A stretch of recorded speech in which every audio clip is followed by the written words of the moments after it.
enséñame a buscarte, muéstrate al que te busca, porque no puedo buscarte si no me enseñas el camino.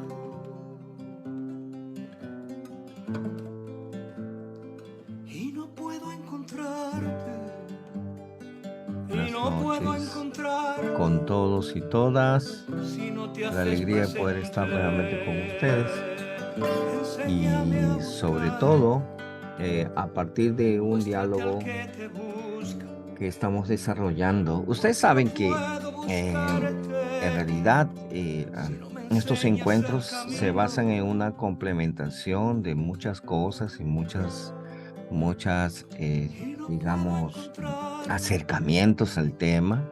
y no puedo Y voy a encontrarte hablar un poquito a nombre si no te de, haces me voy a atrever a presente. mencionar el nombre del padre John Hayes, porque ambos que estamos en la comisión de Y ministerios, yo nos interesa te muchísimo, muchísimo, buscaré, no solo porque lo dicen los cánones que tenemos para los deseándote procesos de, ver. digamos, de aspirantes al ministerio o Te candidatos al desearé, ministerio o en el desarrollo del ministerio laico, que también ustedes saben que tenemos ministerio laico, ministerio eucarístico, tenemos lectores, o sea, hay una variedad de escenarios que el laico muy bien puede desarrollar en la iglesia anglicana, como también aquellos que van a desarrollar, digamos, una,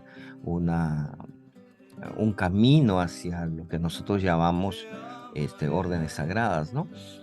Y creo que algo fundamental tiene que ver con el concepto de identidad. Parece que esta pregunta es permanente y no solamente para México, para muchas partes de América Latina, el de qué significa ser anglicano.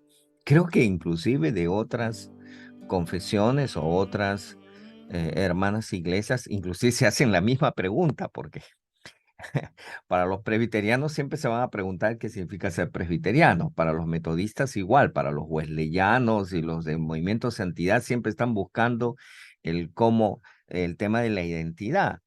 No es diferente para nosotros los anglicanos, porque en el día de hoy, y quizás como parte de toda esta época de posmodernidad, donde aparentemente muchas cosas se diluyen, y al diluirse, pareciera que, digamos, podemos mezclar esto, el otro, y decir sencillamente, bueno, lo podemos hacer, cuando en realidad hay toda una identidad, toda una espiritualidad en la iglesia anglicana, que como miembros del comité de ministerios nos interesa muchísimo ahondar.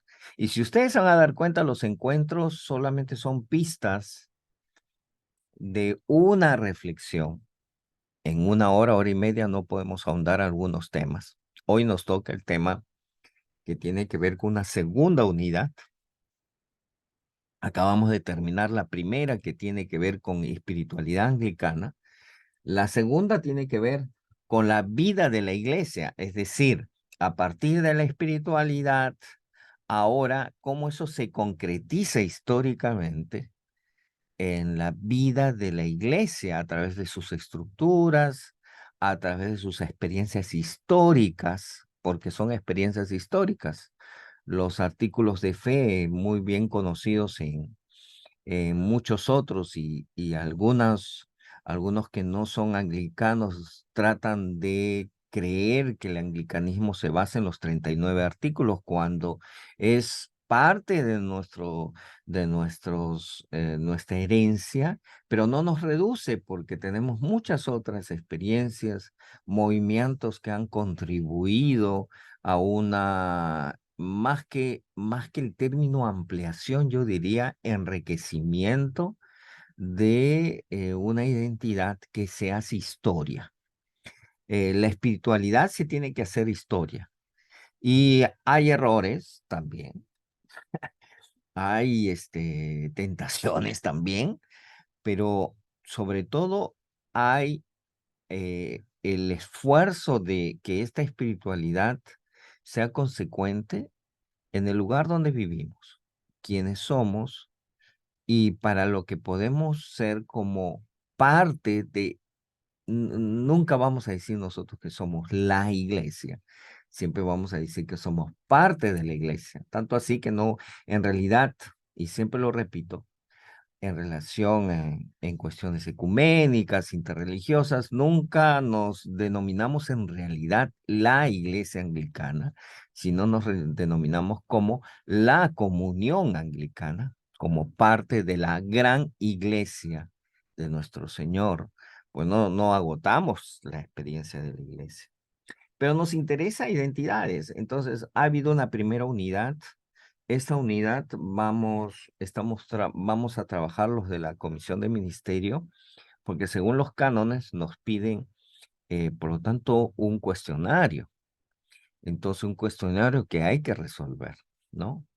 Padre John alguna vez me comentó, me dijo, en mi caso, por ejemplo, yo tuve que dar un examen, tuve que hacer un check de tal y cual cosa, ¿no? Es así, o sea, imagínense, necesitamos que aquellos que están en el camino del aspirantado al ministerio, sea cual ésta sea ministerio eucarístico, ministerio, hacia el ministerio ordenado del diaconado, en fin, realmente entren a un proceso de comprensión, pero también a un proceso de examen canónico, y que creo que es parte del proceso que tanto algunos de nosotros lo hemos vivido en otros escenarios, y del cual el obispo sin duda nos sigue respaldando para seguir adelante con esto.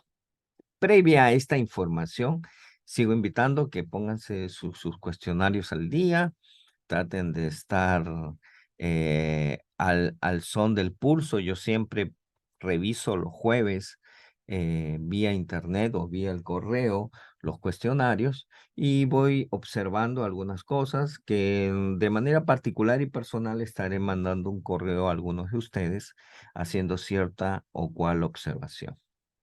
Dicho esto, y no quiero esperar más a nuestro ponente en esta noche, sobre todo porque es un hermano, un compañero, un amigo de nuestra diócesis. Y quiero presentarles al reverendo Fray Sergio Montealegre.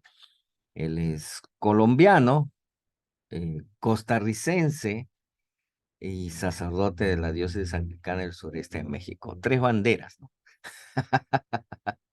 Este,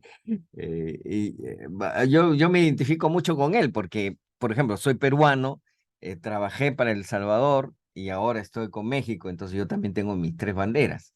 Pero él tiene, digamos, tiene una convivencia con nosotros muy importante. Además, es el hombre de bueno, no es el hombre de la plata, sino el hombre de la administración, aclaremos. ¿No? Es lo que usualmente se llama el ecónomo de la diócesis. Y por otro lado, es una persona con mucha experiencia. Yo personalmente, mucho antes de sus votos y de su acercamiento a la iglesia anglicana, lo he conocido en ámbitos de tipo de consultorías internacionales. Él es un consultor internacional en tema de salud pública, ha trabajado para organizaciones de cooperación internacional muy importantes en América Latina, IVOS, etcétera. Aquellos que hemos estado y estamos en estos ámbitos de cooperación internacional, más o menos conocemos y sabemos quién es don Sergio Montealegre. Entonces, y junto con eso quiero decir que además él está haciendo todo un grado de licenciatura en la Universidad Bíblica Latinoamericana. Nos enorgullece de que tengamos a alguien que está en plena formación de grados más altos en teología y además es novicio de segundo año de la Orden Anglicana de Predicadores, lo que usualmente se llaman los dominicos. Ustedes saben que hay una suerte de órdenes y congregaciones de fe, digamos, y de votos y de carismas en la iglesia anglicana, y una de estas son los dominicos. Hay franciscanos, agustinos, benedictinos, una suerte de congregaciones que, en fin, a partir de la experiencia de ser una iglesia anglicana ecuménica, abierta, disparada por su propia espiritualidad a estos ámbitos, ha hecho de que podamos tener esta experiencia, y tenemos a alguien en nuestra diócesis que es parte de la orden anglicana. Frente a eso, entonces, claro, caía muy bien el tema de que ahora que pasamos a la segunda unidad, la vida en la iglesia anglicana, la vida, o sea, la experiencia, la concreción, la historicidad de nuestra iglesia, tiene que ver ahora con la idea de la tradición católica, ¿no? Esa catolicidad que nosotros también se lo decimos a nuestros hermanos y hermanas católicos romanos, y decimos, nosotros también somos católicos.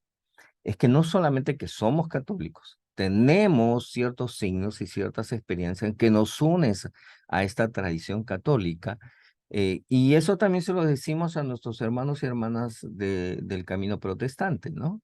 Entonces, hay hermanos y hermanas que dicen, oye, pero ustedes me huelen que, bueno, no son tan protestantes, son tirando más para lo católico, se visten así, asá. Bueno, esto tiene que ver un poquito de lo que vamos a hablar hoy. Hoy vamos a dialogarlo. El padre Sergio va a compartir con nosotros una presentación, y a partir de esa presentación vamos a hacer preguntas, vamos a dialogar.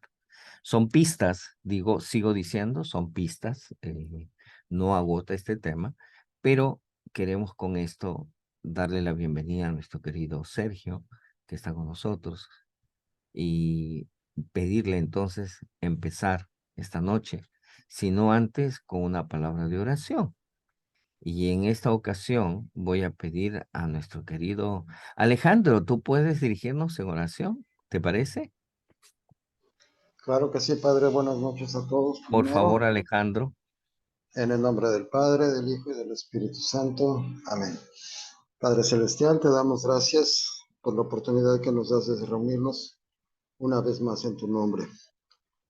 Te pedimos que abras los labios de Sergio, en esta ocasión del Padre Sergio, pero también te pedimos que abras los oídos del corazón, de la mente y nuestros oídos físicos para entender lo que nos quieres decir a través de esta clase que nos va a dar el Padre Sergio.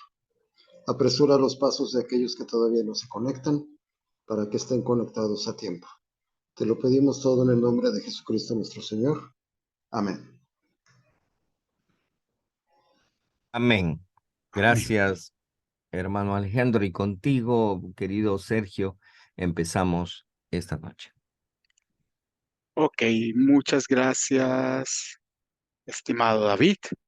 Son, vamos a intentar hacer un breve recorrido para entender un poco sobre la catolicidad.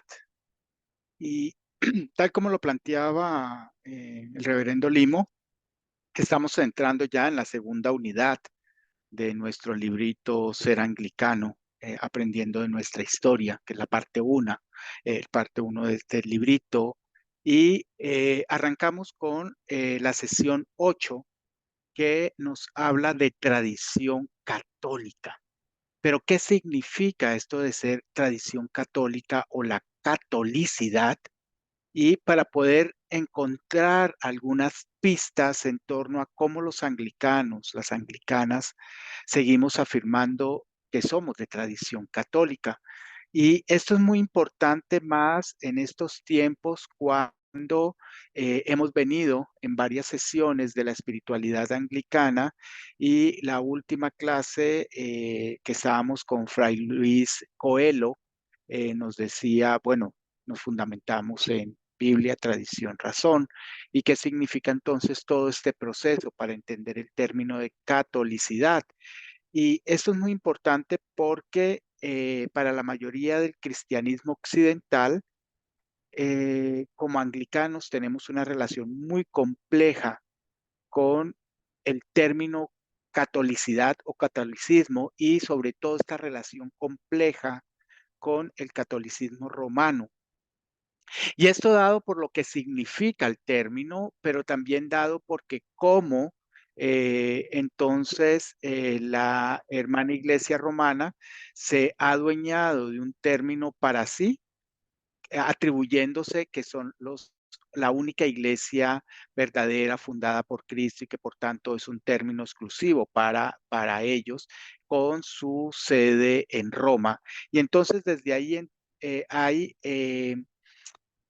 una inexactitud exactamente para poder entender el catolicismo romano como una denominación o tradición distinta dentro del cristianismo, lo cual actualmente es debatido en el ámbito de teólogos y teólogas y sobre todo en el ámbito de historiadores de la iglesia como cuerpo místico de Cristo, ¿no?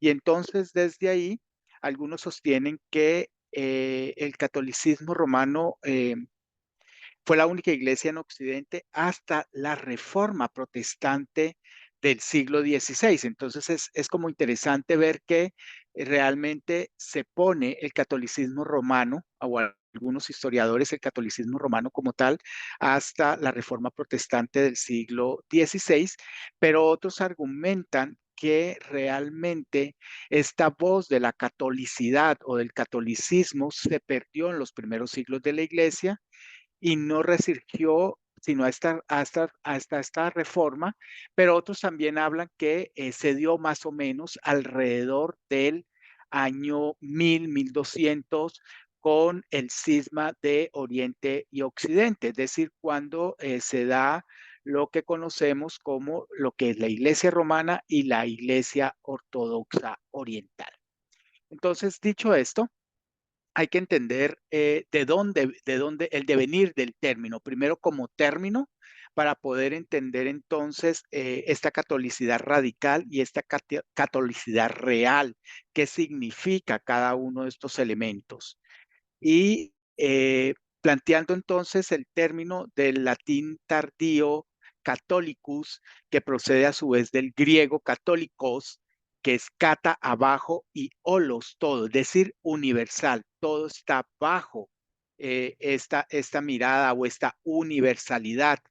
Y por tanto, la iglesia, cuando hablamos de iglesia como cuerpo místico de Cristo, se llama católica por su universalidad espacial, o sea, en un espacio determinado y en el tiempo, es decir, por su capacidad para difundirse en el orbe, en toda la tierra, y algunas personas entonces ya empezamos a hablar de no solo la Tierra, sino que trasciende a todo el universo y tender esa difusión a lo largo de los siglos, es decir, la catolicidad como espacio y la catolicidad como tiempo, como permanencia en el tiempo. Y entonces desde ahí podemos ver dos grandes tendencias o términos importantes de poder relacionarnos como catolicidad radical, es decir, la intención, el deseo y el derecho de esa extensión a atribuirse para sí mismo este término y lo otro es la real, es decir, esa capacidad de difundirse y de ser efectiva hacia todo el orbe, es decir, hacia toda la tierra. Pero con estos elementos, uno de los grandes teólogos, Tamayo Acosta, plantea en uno de sus libros que la iglesia cristiana como institución desembocó en uniformismo y se perdió por su desmedida institucionalización. Es decir, nos perdimos en este proceso por tratar de uniformar todo el proceso histórico y todo lo que era realmente el movimiento de Jesús y en esa pérdida nos desgastamos, y digo nos desgastamos porque de alguna forma los y las anglicanas también hemos entrado en ese dinamismo de la institucionalización desmedida que de alguna forma nos desemboca en buscar una uniformidad, lo cual no se encuentra, y sobre todo en la iglesia anglicana esto no es tan dado, pero más sin embargo la institucionalización desmedida sí se está dando. Y entonces desde ahí se plantean estos elementos. Y aquí, sin querer entrar en el proceso histórico de la iglesia, sí es importante tres elementos. El primer elemento es entender el movimiento de Jesús como el Jesús histórico, el Jesús que se nos revela a través de los evangelios y que de la cual hay evidencia científica de su existencia, porque aún todavía se sigue estudiando si realmente este Jesús del cual nos da cuenta los evangelios existió o no existió. Para los cristianos y cristianas no hay duda de esto, pero la ciencia sí nos sigue estudiando y haciendo estos procesos para poder entender cuál fue el movimiento de Jesús, cuál fue su praxis, su práctica. Y es importante ver cómo Jesús proclamó es el reino de Dios en medio de nosotros, en medio de un momento histórico crucial en donde la ley, la religión, el imperio estaba dominando y estaba creando lo que se conoce teológicamente como el pecado estructural. Y a partir de eso, pues Jesús proclama el reino de Dios. Este Jesús histórico del que nos habla los evangelios, todos sabemos que muere en la cruz, es crucificado justamente por su mensaje liberador, por su mensaje de apertura, por su mensaje hacia los marginados y marginadas de su época, que entendemos como pobres, como viudas, como huérfanos, pero esto es más hacia la marginalidad, es decir, todas aquellas personas que estaban excluidas por la ley judía. Y esta causa no culmina con su muerte, sino por el contrario, inicia con su resurrección. Y en este movimiento de los primeros cristianos y cristianas, continúa entonces en medio de dificultades y para poder entender entonces la catolicidad, porque a veces un proceso histórico paulatino, un proceso, primero se dio A, después B, después C, y así sucesivamente no, sino que se dieron múltiples escenarios alrededor después de la muerte de Jesús y su resurrección y todo el movimiento que se da en torno a esto en ambientes hostiles, dado justamente por la situación política, económica y social en la cual se estaba desarrollando el movimiento. Y esto a su vez se da en medio de una pluralidad, es decir, en procesos de cómo se organizaba esta iglesia primitiva y cuál era la doctrina de que se estaba estableciendo en función de dar cuentas de este Jesús resucitado a través de las obras y palabras, primero de sus testigos oculares y testigos y personas que estuvieron con Jesús, caminaron con Jesús, que comieron con Jesús, y después de aquellas otras comunidades que fueron escuchando a estos primeros testigos. Y por tanto, cuando se habla de universalidad de la fe, no se basa en la uniformidad, sino en la diversidad de experiencias. Y a partir de esto no es un esquema literal, sino cómo podemos entender de alguna manera de las múltiples formas de entender la institucionalización y entender entonces de dónde viene la catolicidad para poder decir si somos o no somos católicos y católicas o qué elementos de esta catolicidad seguimos conservando dentro del anglicanismo. Y entonces todo sale de el verbo hecho carne, es decir, Jesús, del Jesús histórico del cual nos da cuenta los evangelios. Y a partir de este Jesús histórico, los elementos que se dan en la constitución de la institucionalización por sus primeros y primeras seguidoras de Jesús, que fueron los testigos y las testigos de la resurrección y que testimonian esa resurrección como elemento de fe del resucitado a través de hechos y palabras. Mas, sin embargo, cuando las comunidades empiezan a crecer, se empiezan a encontrar dos grandes movimientos. El primer movimiento es todo lo que se conoce como la comunidad judeo-cristiana o la comunidad judía de creyentes establecidos en Jerusalén. Esta comunidad de testigos y testigas de Jesús resucitado se da con dos mentalidades que tienen que ver con las diferencias culturales y las diferencias lingüísticas de estas dos comunidades. La primera comunidad es la comunidad judía que no rompió con la sinagoga, que no rompió con el judaísmo, sino por el contrario, ellos seguían congregándose en las sinagogas, pero después empezaban a entender el mensaje de Jesús y se daba alrededor de la fracción del pan en las casas y el bautismo en el Señor. Es decir, el bautismo no es, los primeros bautismos no era el trinitario que conocemos en los evangelios.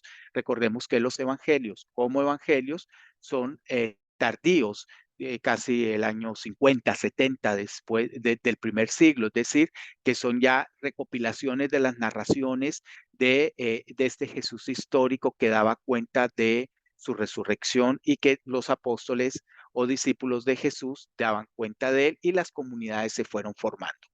Pero también había otro grupo de comunidad judía en Jerusalén, que eran los de origen helenista. Y entonces aquí se dieron los primeros conflictos que tenían que ver con la cultura y que tenían que ver con la lengua.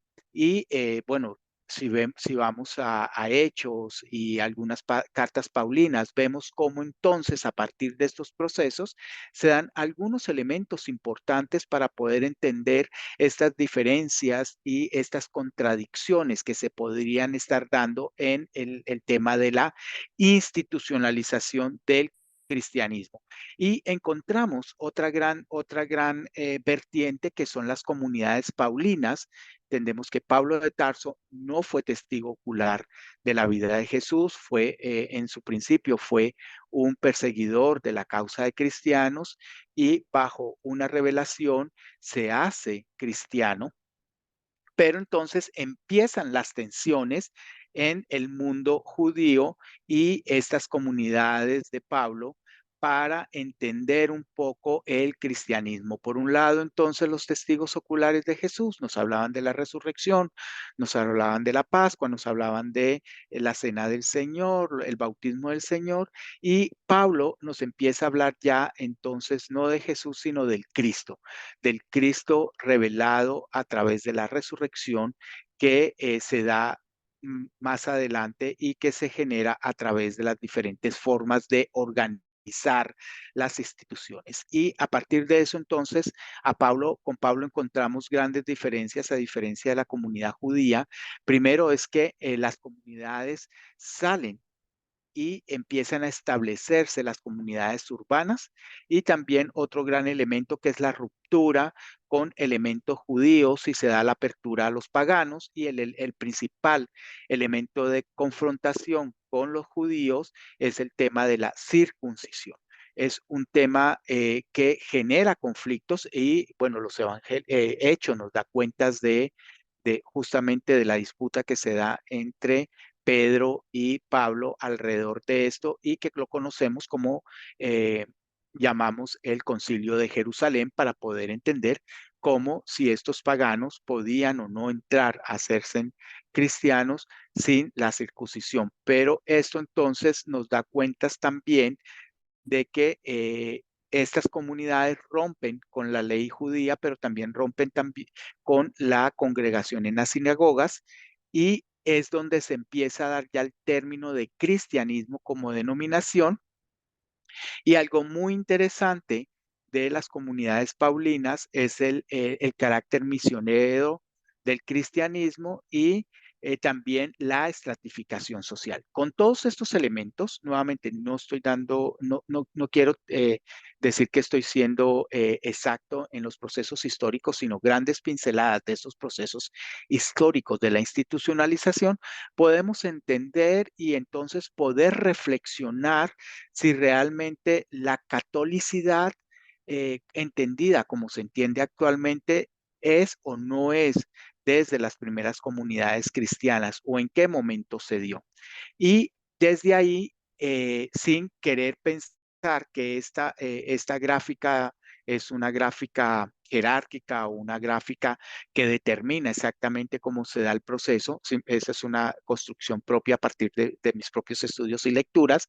Entonces podemos entender el cristianismo como religión oficial del Imperio Romano, es decir, una cosa es el movimiento, todo el proceso, y otra cosa es la institucionalización reconocemos la institucionalización a partir de Constantino cuando empieza a encontrar en este movimiento cristiano una causa para que el imperio no desaparezca. Es decir, en hechos históricos, no estamos hablando en hechos de fe, simplemente en hechos históricos. Y empieza, uno de los grandes elementos que se conocen dentro de esta institucionalización dentro del cristianismo como religión oficial del Imperio Romano es el conocido Concilio de Nicea, de donde sale el, el, el, el credo niceno o el credo niceno de Constantinopla, porque después viene una reforma en Constantinopla también para poder entender de dónde viene ese credo, ¿no? Que nace también por algunas herejías, por algunos conceptos que ya se vienen gestando a partir de estas dos diferencias que se dan desde el cristianismo primitivo, pero ya estamos alrededor del siglo III, principios del siglo IV, cuando se da esto. Y alrededor del 1054, exactamente el 16 de julio, según las fechas que se datan, pero es alrededor del 1000, se da el cisma de Oriente y Occidente. Aquí es donde justamente algunos historiadores dicen que es donde realmente se habla de la Iglesia Católica Romana y la Iglesia Ortodoxa, es decir, los que se atribuyen la ortodoxia de la fe, la verdadera fe, y se da todo el movimiento. Pero más adelante, como iglesia anglicana y cuando leamos libros como el anglicanismo de Stephen Neal o el anglicanismo de Bullman, es muy importante que entendamos el movimiento anglicano fuera del contexto de Enrique VIII. Y esto es muy importante porque una de las cosas que debemos entender como anglicanos y anglicanas es con o sin Enrique VIII, la iglesia anglicana existía y va a seguir existiendo. ¿Por qué? Porque tenemos que entender entonces cuál fue el aporte de San Agustín de Canterbury alrededor del siglo V para la cristianización, también otros santos y santas de la historia que están ahí entremezclados en la conformación de la iglesia anglicana, también un sínodo importante para los anglicanos y anglicanas es el sínodo de Whitby del siglo VII, en donde justamente giraba en torno a la disputa que se estaba dando alrededor de en qué momento se debería celebrar la Pascua cuando otros estaban celebrando Cuaresma aún. Esto tenía que ver justamente con el rey de esa época, la esposa del rey de esa época, que venía de la tradición católica romana, estaba celebrando la Pascua, mientras otras personas estaban celebrando la Cuaresma, y alrededor de esto pues se da el sínodo de Whitby y obviamente el rey opta por decantarse por la fiesta romana, y a partir de esto se establece entonces este calendario unificado. Y otro elemento importante para entender la historia de la iglesia anglicana es la Carta Magna de la iglesia de 1215, es decir, estamos hablando antes de la Reforma, antes de Enrique VIII, antes de todo este acontecimiento histórico, porque muchas veces he escuchado anglicanos y anglicanas decir, es que somos la iglesia de Enrique VIII o nacimos con Enrique VIII. No, la iglesia anglicana nació con el movimiento, con los primeros apóstoles, y conservamos entonces esa sucesión apostólica que la Iglesia romana se atribuye para sí, y ya entendemos entonces de dónde vienen estos procesos.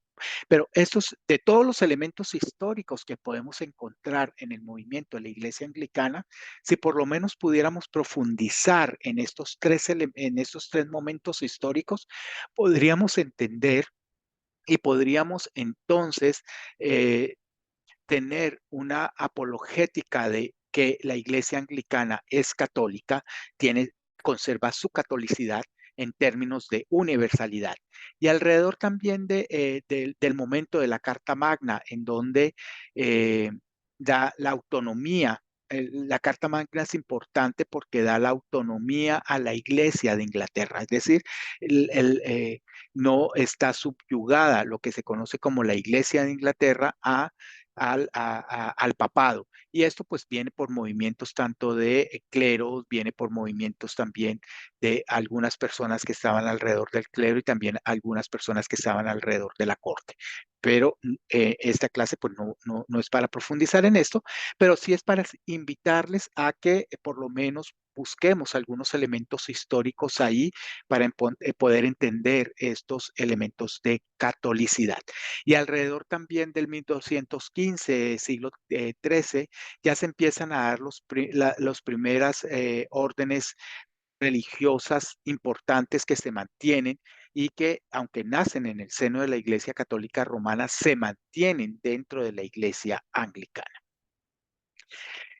Hay algunos elementos importantes que a veces damos por alto o pasamos por alto cuando estamos estudiando anglicanismo o cuando exploramos el libro de oración común, y se nos olvida ir a buscar cuáles son los artículos de la religión o cuáles son esos artículos que están establecidos y de los cuales el reverendo Limo nos hablaba al principio antes de comenzar esta charla, ¿no?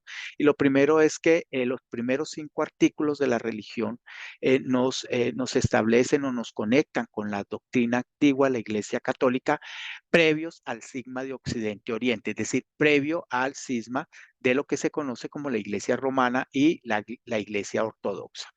Por otro lado, a veces tenemos discusiones de si somos católicos o no, y a veces repetimos como loros y loras el credo niceno, el credo de los apóstoles, y muy pocas veces el credo de San Ignacio, pero no nos damos cuenta de lo que está establecido ahí. Y en algunas páginas del log, por ejemplo, la 740 y la 772, que les invito que la veamos, que la estudiemos y que profundicemos en eso, el credo de los apóstoles, por ejemplo, nos habla de creo en el Espíritu Santo, la Iglesia Católica, la comunión de los santos, y ahí continuamos, que se da explícitamente en el bautismo. En el momento del bautismo es donde se usa este credo. Y también en las rúbricas de nuestro libro de oración común lo recomienda para los ritos de entierro. Entonces, lo estamos utilizando en 2 momentos importantes de la vida de los cristianos y cristianas. Una es cuando entra a ser parte de la vida de la iglesia a través del bautismo, y otra es cuando ya entra a ser lo que llamamos algunos teólogos y teólogas la iglesia invisible, es decir, la iglesia de los santos y santas, la iglesia de aquellos que ya están ante la presencia del Señor, que es el momento cuando vamos a gozar de las promesas del reino. Y está en este credo de los apóstoles. El otro credo, que es el que usamos generalmente para las fiestas mayores y la fiesta dominical como fiesta mayor, es el credo de Niceno. Y las referencias al credo de Niceno, aunque las tenemos en las liturgias, podemos centrarnos en el log, en la página 744, en la página 763, en la página 771 y en la 772. Y al final del credo nosotros estamos reconociendo que creemos en la iglesia, que es una santa, católica y apostólica.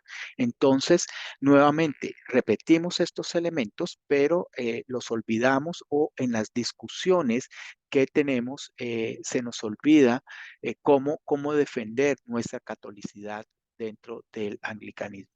Y el tercer credo nos habla de que todo el que quiera salvarse debe ante todo mantener la fe católica, que entonces estos elementos los encontramos en la página 772, la página 744, 758 y 763. Es decir, que de alguna forma tenemos que ir a los artículos de nuestra fe, ir al libro de oración común. Al final del libro de oración común están contemplados estos artículos de la fe, y no solamente eh, la plegaria eucarística del rito 2, que es la parte más oscura que tiene nuestro libro de oración común, y el resto del libro de oración común es blanquito, blanquito, blanquito, porque ni siquiera lo tocamos.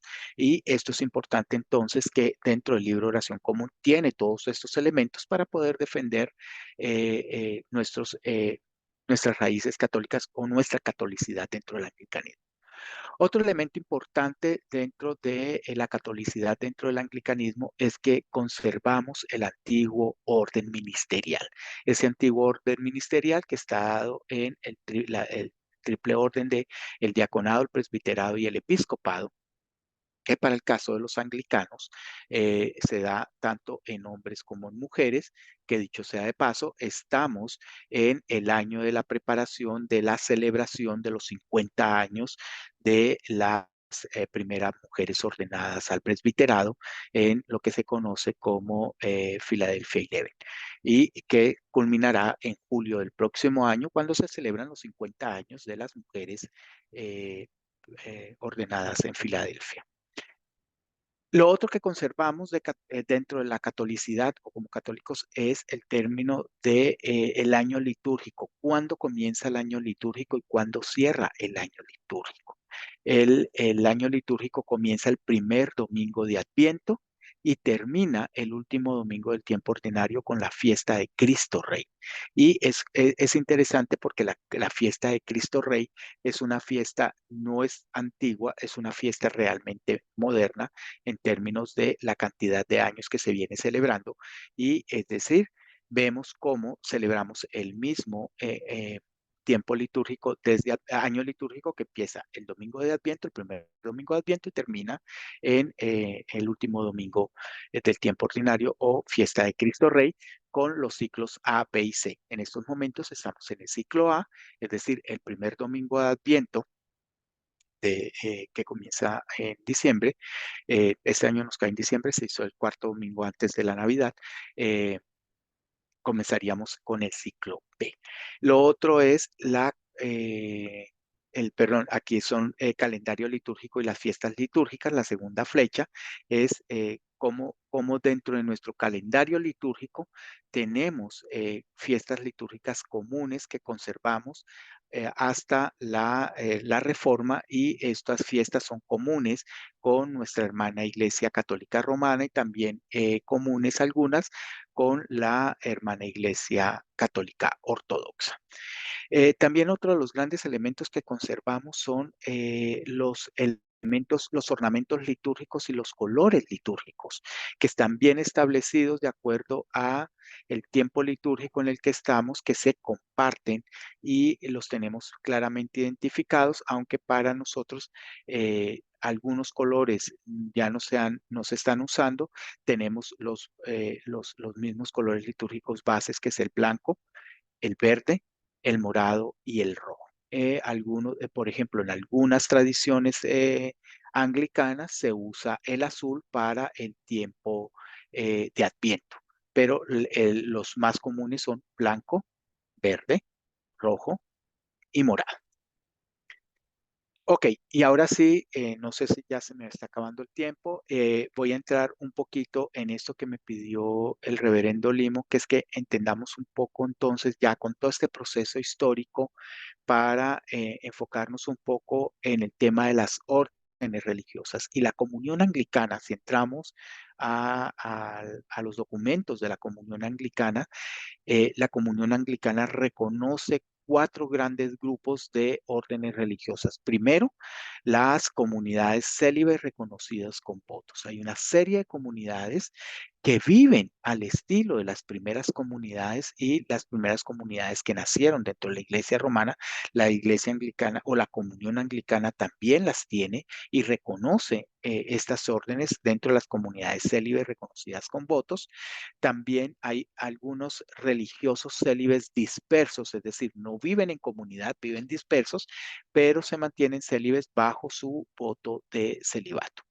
Están también las comunidades reconocidas con varios votos y promesas, en donde estas votos y promesas son adaptadas de acuerdo al carisma anglicano, a la forma de vida anglicana, para poder justamente adaptarse a estos procesos. Y también tenemos otras comunidades de otras denominaciones en comunión con los anglicanos y anglicanas, es decir, que no necesariamente sean anglicanos como tales, pero estas comunidades de estas otras denominaciones han sido recibidas dentro de la comunión porque están en comunión con nosotros y nosotras. Dentro de algunas órdenes religiosas, esta no es una lista exhaustiva de estas órdenes religiosas, sino unas cuantas y sobre todo las que más sobresalen cuando entra uno a explorar un poco en la comunión anglicana, y es la orden anglicana de cistercienses, que es donde salen algunas órdenes como la dominica, por ejemplo, si entramos a explorar un poco la orden dominica, la orden de benedictinos y benedictinas, la orden de siervas de Cristo, la orden de agustinos y agustinas, la orden de franciscanos como comunidad y la orden de franciscanos terciarios como personas, tanto cleros como laicos, que viven la o espiritualidad franciscana, la orden anglicana de predicadores o dominicos, dominicas anglicanas, la comunidad de todos los santos, la compañía de sacerdotes de misión, la comunidad de la Epifanía.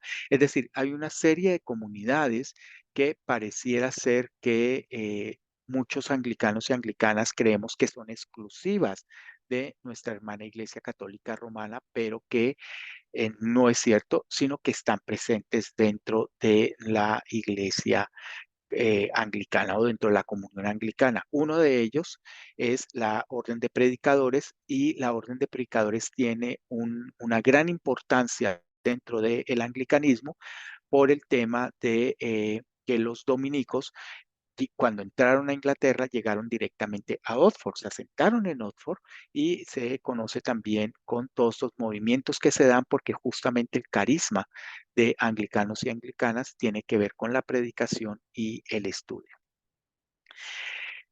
Dicho esto, entonces, nuestra tradición de orden anglicana de predicadores está ligada a la fundación de la orden de predicadores, como se llama realmente, aunque en el argot popular se le conocen como dominicos y dominicas.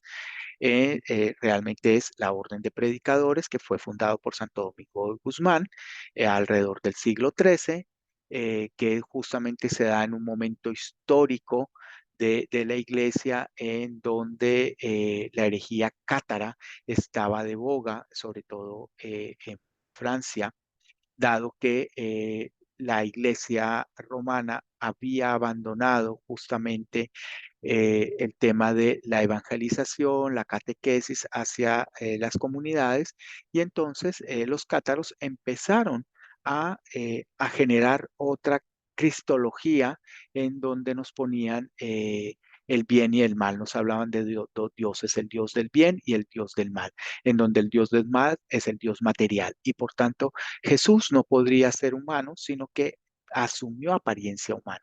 Y desde ahí se dan algunos elementos, y lo que hizo Domingo de Guzmán con esto fue tomar estos elementos de los cátaros y a partir de esto generar un nuevo proceso de evangelización para volver nuevamente al camino de la cristiandad de aquellas personas que se estaban perdiendo. Claro, en la historia pues podemos ver algunas cosas muy místicas de la creación de la orden, alrededor de esto, también los anglicanos y sobre todo los anglicanos, los de la orden anglicana de predicadores, tenemos ciertas diferencias en torno a estos misticismos, pero lo cierto es que se dio el proceso y que estamos llamados a la predicación y a la enseñanza. Los votos que están muy ligados con la regla de San Agustín y que está ajustada a la vida anglicana, están entendidas en el términos de simplicidad, pureza y obediencia, en donde la obediencia no es hacer lo que otra persona le mande, sino realmente obedecer este mensaje de Cristo y estar establecido, ligado con el amor. La simplicidad con aquellos estilos de vida que permitan centrarse realmente en el Evangelio, y la pureza tiene que ir ligada con nuestro estado civil, pero también tiene que estar ligado con lo que hacemos y lo que decimos hacia los demás. Estamos siempre al servicio del Evangelio, por eso somos predicadores y predicadoras. Un elemento importante que tiene la orden de predicadores dentro de la iglesia anglicana es que para poder ser dominico o pertenecer a la orden de predicadores, la puerta de entrada es el obispo o la obispa, es decir, ninguna persona puede llegar al noviciado o al aspirantado sin tener una carta expresa de su obispo o su obispa. ¿Por qué? Porque nosotros estamos al servicio del Evangelio, pero también al servicio de nuestros obispos y obispas para estar presentes en aquellas cosas que el obispo o la obispa nos diga. Esto marca una diferencia con otras órdenes, como por ejemplo los terciarios franciscanos, que ellos entran libremente sin tener que pasar por la autorización del obispo, o los benedictinos. Esto entendido también si está dentro de las órdenes reconocidas dentro de la comunión o es una orden diocesana, que también hay que entender estas dos diferencias. Las órdenes diocesanas que se establecen por medio de los cánones de la diócesis o de la provincia, y las órdenes reconocidas por la comunión que están reconocidas por la comunión anglicana. El carisma, como ya decimos, o ya les había dicho, tiene que ver con la predicación y la enseñanza, y la predicación no es solamente pararnos frente a un púlpito y predicar, sino que tiene que ver con nuestro estilo de vida, cómo nos relacionamos con los demás, y por eso dentro de los anglicanos y anglicanas, de los predicadores anglicanos y anglicanas, hay tanto clero como laicos y laicas. Entonces no es una orden exclusiva para el clero, sino para las personas que sientan el llamado dominico en la búsqueda de la verdad como lema. Y la búsqueda de la verdad no es tener la razón, la búsqueda de la verdad es en la búsqueda constante del estudio, en estar no solo leyendo la palabra, sino estudiando la palabra y poder entender cómo hacer viva la palabra. Y a partir de eso, entonces, uno de los grandes elementos que tenemos como dominicos y dominicas es entender por qué la predicación es un sacramento para nosotros, cómo hacemos vivo ese mensaje liberador y de amor de Jesús en medio de su pueblo. Y ya como para ir cerrando estos elementos para el diálogo, la Orden Anglicana de Predicadores tuvo dos grandes momentos. El primer momento fue un primer intento de nacimiento en el Priorato Dominico de Cristo Rey en Oregón, fundado más o menos alrededor de la época del Segundo Concilio Vaticano. Y lamentablemente este primer movimiento no tuvo la fuerza que tuvo el segundo movimiento, porque lo que hizo fue copiar y tratar de instaurar dentro del movimiento anglicano el modelo de los predicadores tal como lo establecen los romanos, que es la vida en comunidad, el celibato, etcétera, etcétera. Y obviamente dentro de los anglicanos esto no es tan dado a establecerse por nuestra propia espiritualidad y por nuestra propia vida en la iglesia anglicana.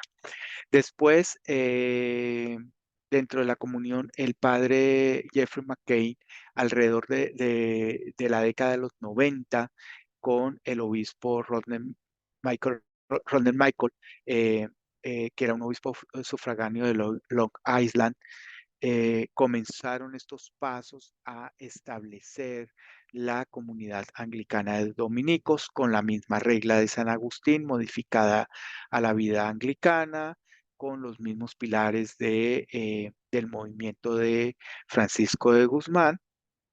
Y con todo esto, a a finales de la década de los 90, entonces ya se da el primer capítulo de la Orden de Predicadores Anglicanos y a partir de ese momento se instaura fuertemente en Estados Unidos, en la Iglesia Episcopal, y después este movimiento se fue dando en Inglaterra, se fue dando también en América, en el Caribe, sobre todo en Puerto Rico, tuvo mucha influencia, obviamente por la conexión que tiene por ser parte actualmente de la segunda provincia Puerto Rico y actualmente el vicariato más grande es el de América Latina, en donde cada vez más el movimiento está más fuerte en Colombia. Actualmente alrededor de cuatro o cinco novicios de segundo año conmigo. Yo soy el primero que está en el sureste de México.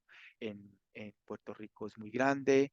Esperamos prontamente que entre nuestro hermano Harold de Perú y en Ecuador también hay personas, en África también, en Asia hay dominicos anglicanos. Entonces vemos cómo el movimiento anglicano de la Orden de Predicadores se ha expandido fuertemente y rápidamente, sobre todo por esta conexión que hay directamente con los obispos y obispas y que estamos al servicio del Evangelio y al servicio de nuestros obispos y obispas.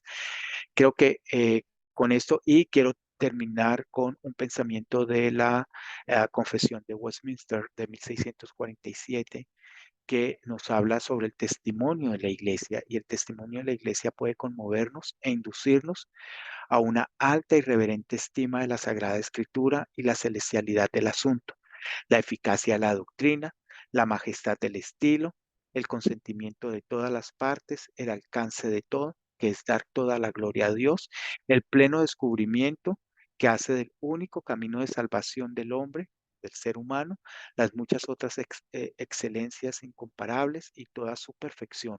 Son argumentos mediante los cuales se evidencia abundantemente que es la palabra de Dios. Sin embargo, no obstante, nuestra plena persuasión y seguridad de la verdad infalible y la autoridad divina de la misma proviene de la obra interna del Espíritu Santo, dando testimonio por y con la palabra en nuestros corazones. Y por tanto, a partir de esto, pues, podemos seguir afirmando nuestra catolicidad dentro del anglicanismo. Y con esto creo que podemos abrir un espacio de reflexión. Estimado David. Muchas gracias, querido hermano Sergio. Creo que Gracias. me pasé de la media hora, pero bueno. No, no, no, pero está bien. Yo creo que es importante el poder abarcar estos temas y el cómo nos has introducido al tema. Tengo algunas preguntas. Si las pueden, por favor, poner en el chat, sería mejor, porque lo que quiero hacer en este instante es quizás trabajar un poquito con el chat y así, por favor, voy mencionando a las personas y así entrar a un diálogo. Porque además, cuando está en el chat, a nosotros nos ayuda porque se queda escrito y siempre estamos haciendo un resumen de esto, muy útil. Entonces, a veces cuando está grabado, el problema es que tenemos que bajar la opinión, ¿no? Por escrito. En cambio, cuando está en el chat, podemos inmediatamente tenerlo al final. Por favor, pongan sus opiniones, sus observaciones, sus preguntas, inclusive sus contribuciones por escrito, porque me interesa leerlo y entonces el padre Sergio va a poder intercambiar o opinar. Tenemos del Álvaro, de Álvaro. Buenas, Álvaro, ¿cómo estás? Espero que te encuentres muy bien. Álvaro nos dice, padre, ¿podrías explicar la diferencia entre pureza, castidad y celibato? ¿Cómo lo viven en su congregación o en su orden? Ok, Pureza, castidad y celibato. celibato. Son, Va. son tres elementos que se tienden a confundir y justamente hubo una discusión bien interesante porque decía que los, las personas casadas no podríamos ser castos, o no podríamos ser célibes, o no podríamos ser puros, porque a veces tendemos a pensar que la sexualidad humana no tiene ningún rasgo de pureza o no tiene ningún rasgo de castidad o no tiene ningún rasgo de celibato. Y sí los tienen en términos de los vínculos afectivos que existen con tu pareja estable. Es decir, si tú eres casado, tu relación es monógama, tu relación es cerrada con esa persona que estás casada y ahí se da el término de la pureza, la castidad. No tanto el celibato, porque el celibato está cerrado realmente al no tener relaciones sexuales. Entonces, si te vas a casar y no vas a tener una relación sexual, pues mejor no te cases y mantente célibe. Pero el término a veces del celibato lo confundimos con la práctica sexual, pero se nos olvidan otro tipo de prácticas como las prácticas de pensamiento, las prácticas de sentimientos y las prácticas visuales. Y entonces, a partir de estos votos es cómo realmente vivimos esa pureza, esa castidad, ese celibato y cómo realmente somos honestos y honestas a partir de este voto que estamos haciendo, cómo establecemos. Y justamente cuando hacemos ya la profesión de votos, que es cuando se termina el segundo año de noviciado, el voto de castidad y de pureza se vincula al estado que uno tiene. Es decir, yo en el momento en que haga mi voto, voy a decir, hago mi voto de pureza y castidad en mi estado actual, que es un hombre casado. Y entonces eso significa que mis relaciones son únicas y exclusivamente con la persona con la que estoy casada. Entonces creo que por ahí se dan estos elementos que a veces los perdemos y los olvidamos. Querido Sergio, a mí me gustaría hacer un comentario que quiero luego que por favor tú nos ayudes a un poquito a entender.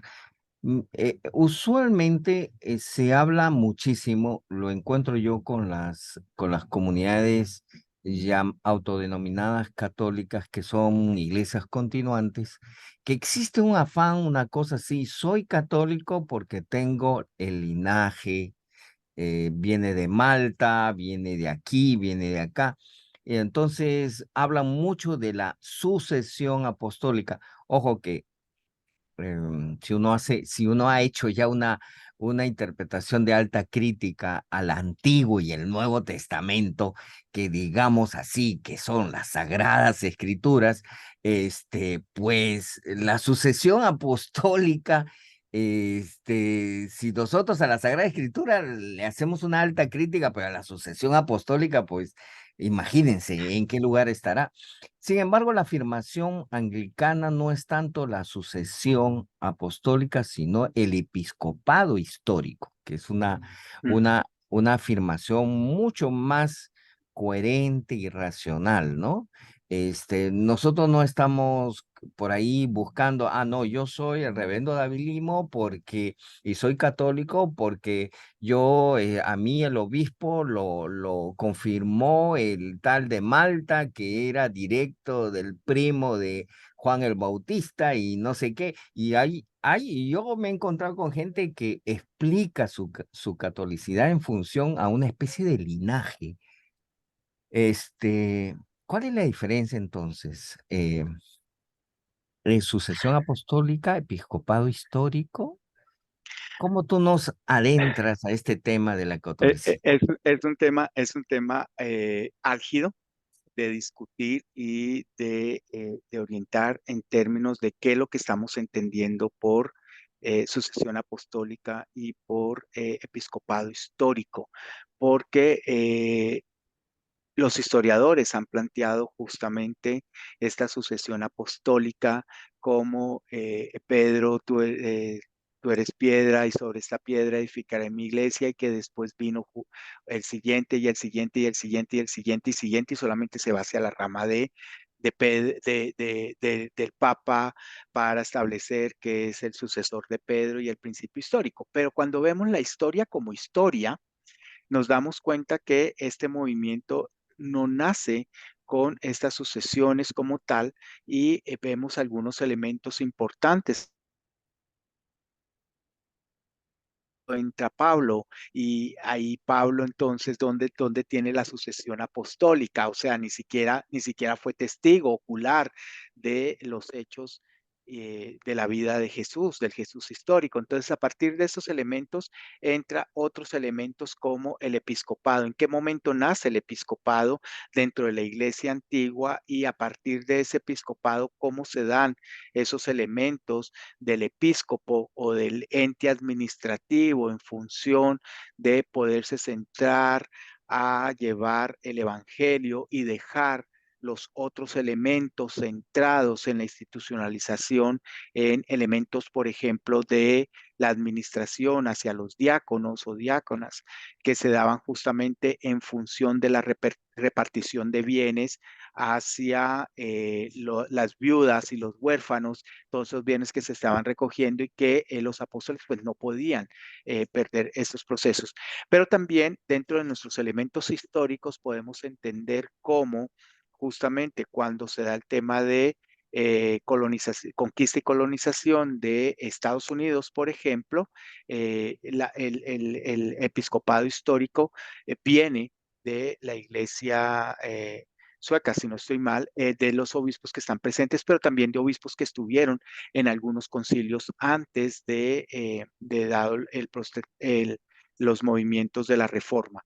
Entonces, desde ahí es donde podemos conectar ese episcopado histórico diferente a lo que hablamos de sucesión apostólica, que algunos defendemos la sucesión apostólica como un principio, pero no la podemos defender como una corriente una secuencia, tal como tú planteabas, como a veces queremos hacerlo El con linaje, ¿no?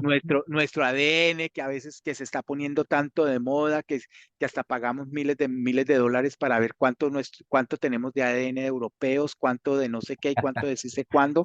O Sí, sea, llegar hasta ahí es muy difícil y más si entendemos que los procesos, las narraciones que tenemos se dan 50, 70 años después de adentrado ya al primer siglo, en donde muchas de las narraciones de los evangelios eh, se dan dentro de estas comunidades, o la de Mateo, la de Marcos, la de Juan, la de Lucas, dentro de sus comunidades, pero de las narraciones de aquellos hechos que se pudieron haber acordado, porque la narración fue oral, fue todo un proceso oral auditivo y después se recogen muchos años después, hasta posiblemente ya después de la muerte de los primeros claro. apóstoles. Entonces, eso a veces es querer defender estos elementos, es desgastarnos y no centrarnos realmente en qué es lo que estamos hablando en términos de si somos o no somos Y, y, eh, y, y creados esto desde es, Cristo, ¿no? y esto es interesante, querido Sergio, porque por ejemplo, tu planteamiento, estamos escuchando tu exposición. Carlos Magno mismo está diciendo, nunca habían pensado la catolicidad de esta manera, lo has planteado desde otro punto de vista. Cuando uno habla, por ejemplo, y yo he tenido mucha conversación, inclusive con propios católicos romanos, o también hoy por ex curas romanos que luego forman una iglesia continuante o una iglesia X, y todos están más preocupados de que, digamos, son el verdadero linaje de Pedro, ¿no? Entonces están cimentados. Claro, nosotros podríamos hablar como se habla de José de Arimatea con la iglesia anglicana, pero el planteamiento que tú nos brindas son signos de catolicidad que nos asegura el por qué nos denominamos católicos y que no es pasa por el hecho de que digamos si yo vengo de Pablo, yo vengo de Pedro, yo vengo de quién, sino en función de las expresiones históricas, porque lo que dices tú, ¿no? O sea, estamos hablando de centros de historicidad del episcopado, ¿no?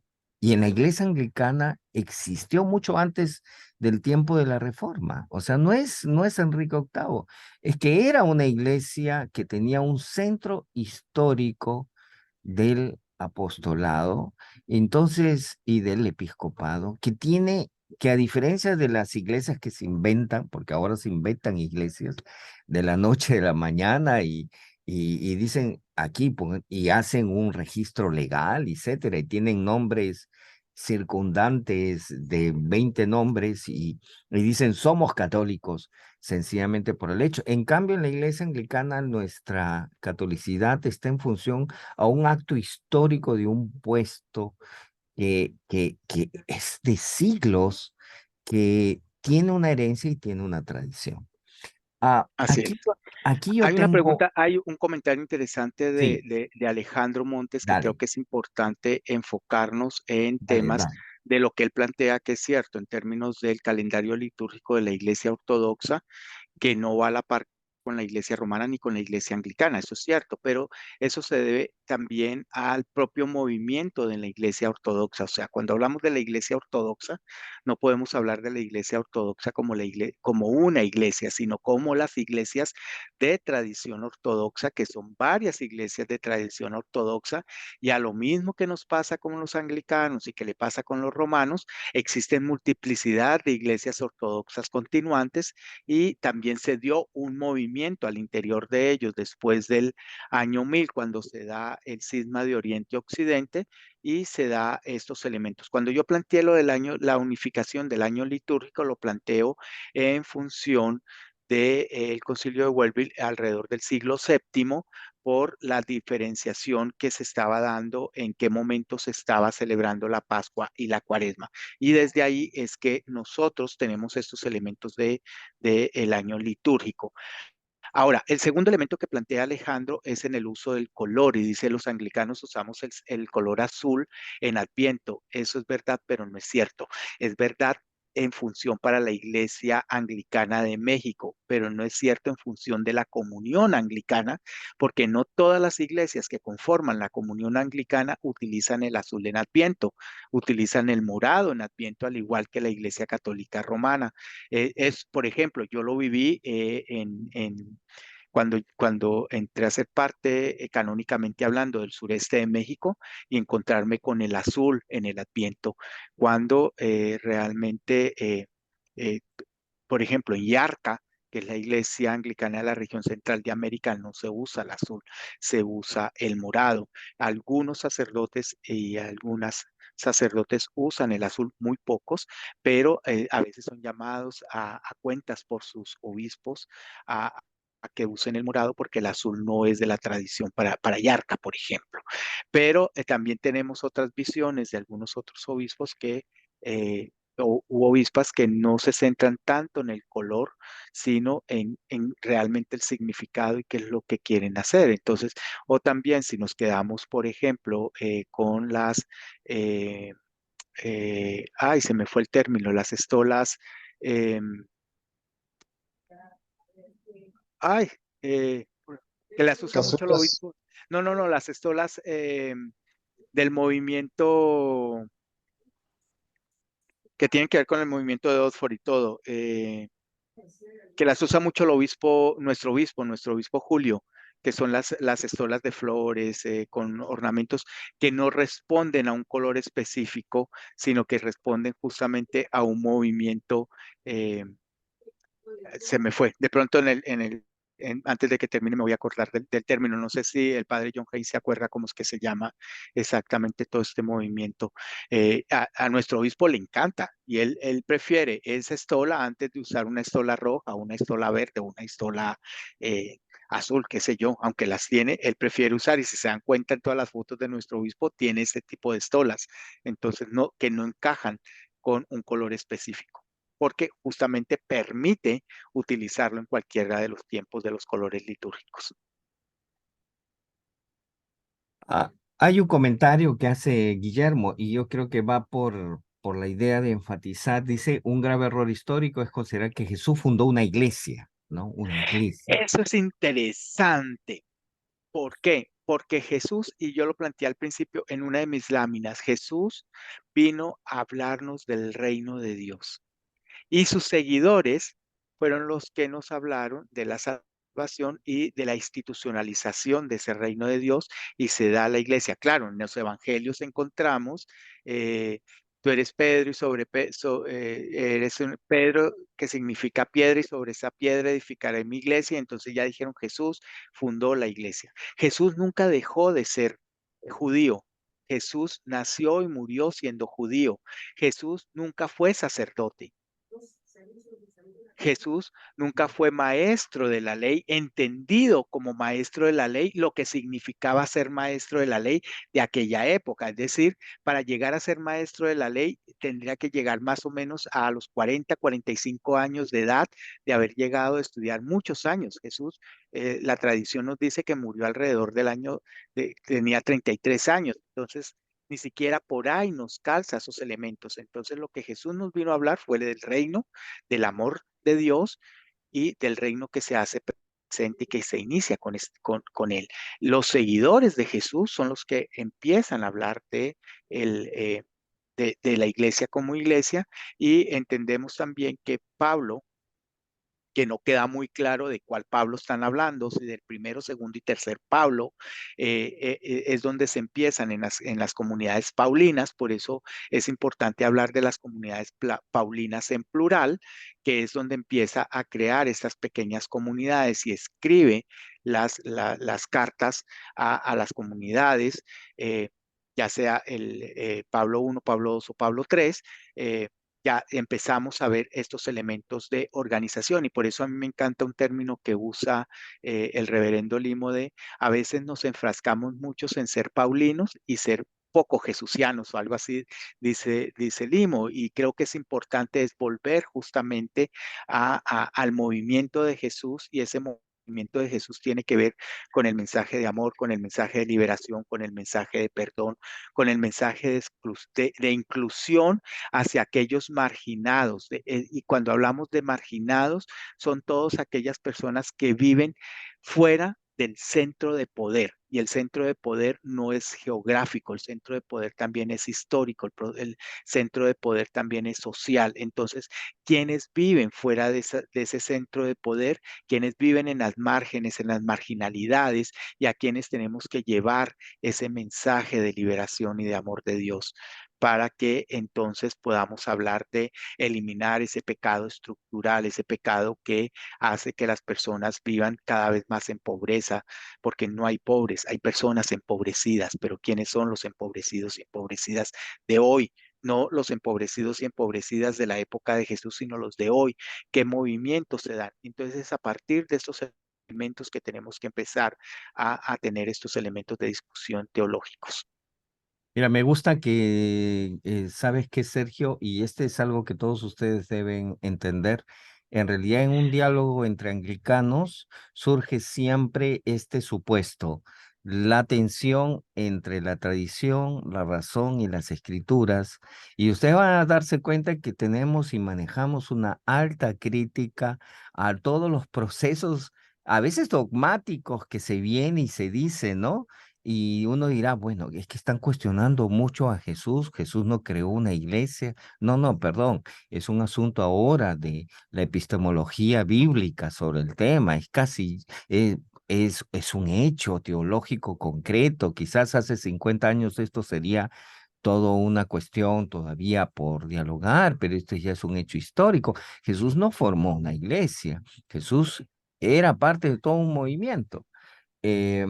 Y yo entiendo que hay sectores que quieren validar esto para validarse a sí mismo, pero es un poquito ir contra los hechos históricos sobre el tema. Y me gusta mucho que el padre Sergio siempre nos lleve, y ustedes lo van a ver, altamente crítico a todos los procesos dogmáticos que hemos recibido. Y junto a esto hay algo que dice Álvaro. Creo que hay una gran deuda que tiene el anglicanismo latinoamericano. Es el estudio del cristianismo británico previo a Agustín de Canterbury y sus amigos. Por ejemplo, la tradición cristiana celta, ¿no?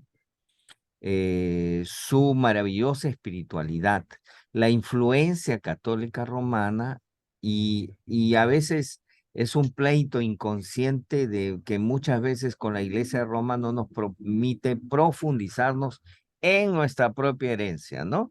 A veces nos dedicamos a decir cuán diferentes somos de la Iglesia Católica Romana, cuando en realidad deberíamos preguntarnos nuestra catolicidad y esta herencia que recibimos en el existir de ser anglicano, es como tradición, pero también en esta suerte que vamos a ver de que la historicidad de la iglesia se suma a una suerte de movimientos, el movimiento de Oxford, el propio movimiento wesleyano que le dio un enriquecimiento al anglicanismo en todo lo que son los avivamientos sobre ver un ayornamiento o un puesta al día o la iglesia siempre reformándose en la propia iglesia anglicana. ¿Qué piensas, querido Sergio? Bueno, pues ya está dicho absolutamente todo con esto que está planteando. Es que justamente desde ahí es donde entonces podemos reafirmar lo que Tamayo dice en uno de sus suscritos en términos de entender que la universalidad de la fe no se basa en la uniformidad, sino en la diversidad de experiencias. Y creo que en eso los anglicanos y las anglicanas tenemos una gran experiencia de entender esta diversidad de pensares, esta diversidad de conocimientos, esta diversidad de actuares, y no tenemos una única iglesia, sino diferentes iglesias, y por eso la comunión anglicana no es la iglesia anglicana, o sea, la iglesia anglicana es la iglesia de Inglaterra. Las demás son iglesias que tienen nombre anglicano, otras tienen nombres episcopales, como la de Estados Unidos, por ejemplo, que rompe con el nombre justamente por el mismo movimiento político que se da en el momento de la independencia, o sea, de no tener esas tradiciones, pero eso no significa que no tengamos estas herencias y no tengamos estos procesos históricos y que se reconozcan estos procesos históricos para poder entender el Fray Luis Coelho, por ejemplo, nos hablaba someramente la clase pasada sobre entender esta alta iglesia, esta baja iglesia y estas combinaciones que se dan alrededor de eso. Pero lo importante de esto es entender cuál es el mensaje principal de cada uno de esos elementos. A veces perdemos mucho tiempo en decir, esto no es anglicano porque esto es romano, esto no es anglicano porque esto es protestante, y no hay nada más anglicano que justamente toda esa gama de diversidades de experiencias, porque además nos nutrimos dentro de las diferentes experiencias que traemos también de nuestros propios contextos, de nuestra propia formación. La iglesia, los anglicanos y anglicanas que estamos dentro del anglicanismo, no nacimos dentro del anglicanismo, o sea, tenemos otras formas de ver la vida, otras formas de ver nuestras experiencias, pero lo que no es válido, y tal como lo decía uno de los exponentes hace como 2 clases atrás, es querer romper con esto y tratar de imponer estas cosas dentro del anglicanismo, sino entender cómo estas cosas se moldean dentro del anglicanismo, que es totalmente diferente, y entender todos esos movimientos para poder decir si somos o no somos anglicanos, y Los porque anglicanos, entonces los somos anglicanos la en vía la, media. así es. Y los anglicanos en la India, por ejemplo, no se llama Iglesia Anglicana de India, es la Iglesia Unida, ni siquiera tiene el término anglicano ni episcopal, sino es la Iglesia Unida, donde la Iglesia se unió. Eso es muy interesante. Y la experiencia de la Iglesia de México también es interesante, no es una iglesia, digamos, a partir de, digamos, apoyar a los extranjeros que llegaron, no, no fue así, no es, fue un punto de resolver capellanías de gente inglesa. Aquí surgió en México a partir de todo un movimiento de sacerdotes independistas políticamente y se desarrolla la famosa Iglesia de Jesús y a partir de esa Iglesia de Jesús ellos buscan más bien dónde pueden identificar su movimiento, es decir, católicos expresos en México con una experiencia de pensamiento liberador, independista, Estado laico, y buscan una iglesia que pueda responder a estos aspectos y terminan vinculándose con la iglesia episcopal y Episcopal de finalmente la Estados iglesia Unidos. anglicana, ¿no? Y uno Que de los grandes referentes de la iglesia en México, de todos, pero que viene desde los padres los padres constitucionalistas, después con la Iglesia de Jesús, después lo que conocemos como la Iglesia Episcopal, México como Iglesia Episcopal perteneciente a la novena provincia, después por mismos procesos históricos de la Iglesia de lo que se entiende por episcopal en México, entonces cambia y retoma el nombre de Iglesia Anglicana y ya se convierte en una provincia como tal, reconocida por la Comunión Anglicana, dividida en 5 diócesis, por momentos históricos que es una provincia muy, muy reciente en comparación con otras provincias. También algo bien interesante, por ejemplo, es que uno de los que se le atribuye en todo el movimiento de la Iglesia de Jesús es un dominico o un ex dominico. Jesús Aguas, creo que es Aguas, espérate que por aquí tengo el libro. Sí, Manuel Aguas. Manuel Aguas es un ex dominico, es decir, también trae entonces la iglesia anglicana en México el pensamiento dominico, porque el dominico sigue su pensamiento más allá de pertenecer o no pertenecer a la iglesia romana, porque ser dominico es un estilo de vida y entonces estoy seguro que Manuel Aguas imprimió la esencia de los dominicos en esta forma de crear y de interesante, hacer iglesia. interesante. Por si no lo sabían nuestros hermanos de México, justamente uno de los Hay, grandes fundadores, a lo que se le podría conocer como uno de los grandes exponentes, porque tenemos como varios exponentes, pero hay un gran exponente que es Manuel Aguas, era dominico. ya, Entonces, quiero, yo sé que el tiempo ya nos ha agotado, sin embargo, querido Sergio, te quiero hacer finalmente una última pregunta y con esto cerramos. ¿Qué significaría para ti no ser católico? no ser católico, no estar en el movimiento de Jesús, sino hacer parte de la iglesia mística, del cuerpo místico de Cristo como movimiento universal de Jesús. No estar centrado en la escritura, no estar centrado en la razón, no estar centrado en la tradición. Eso sería para mí no ser católico, es decir, no tener estos elementos que nos unen y nos conectan con la iglesia primitiva. Bueno, Hay otra pregunta antes de eso. ¿Qué ahí, ahí entiende hay. México por episcopal? Oh, wow.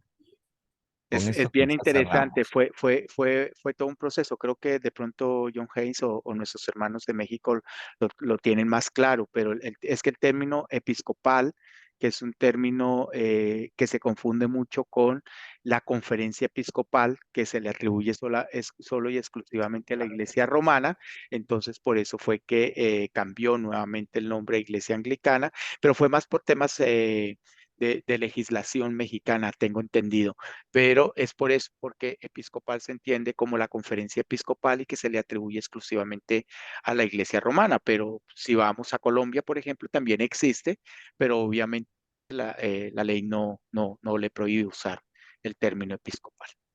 Bueno, en la Si me iglesia aquí, permiten sí, sí, aportar algo sobre este punto, padre. sí, Alejandro. A ver, La iglesia episcopal sería como seguir siendo parte de la novena provincia de los Estados Unidos, Otro porque es elemento como si importante. conoce la iglesia anglicana allá. Independientemente de lo que comentas, padre Sergio, de que el Consejo Episcopal Mexicano, pues pertenece únicamente a él los obispos católicos romanos. Y en el caso de la Iglesia Anglicana de México, bueno, pues es dejar esa herencia que tuvimos durante casi todo el siglo XX, desde 1903, 1904 más o menos, hasta el 31 de diciembre de 1994, porque el día 1 de enero de 1995 ya nacimos como Iglesia Anglicana de México. Entonces es gracias. parte también de romper con el pasado y de la herencia de tantos años ligados a la Iglesia de Estados Unidos. Querido John, por favor. Bueno, ese último no fue precisamente correcto porque, como dijo Sergio, cambiemos el nombre de Iglesia Episcopal después de 90 y tantos años de uso, más que nada porque el obispo de Roma venía a México, Juan Pablo cambió la definición de su trabajo, vino a México como 5 o 6 veces y en la cuarta vez que vino la gente en gobernación, la Secretaría de Gobernación dieron cuenta que venía para dirigirse al colegio episcopal, pero que no eran nosotros. Entonces nos sugirieron fuertemente cambiar nuestro nombre.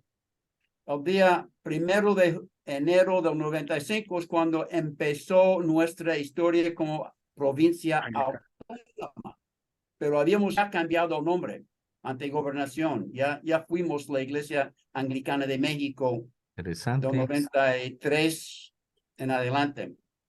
Gracias. Interesante. Gracias, Padre John. Bueno, estamos muy felices de haber participado en este tiempo. Gracias, Padre Sergio.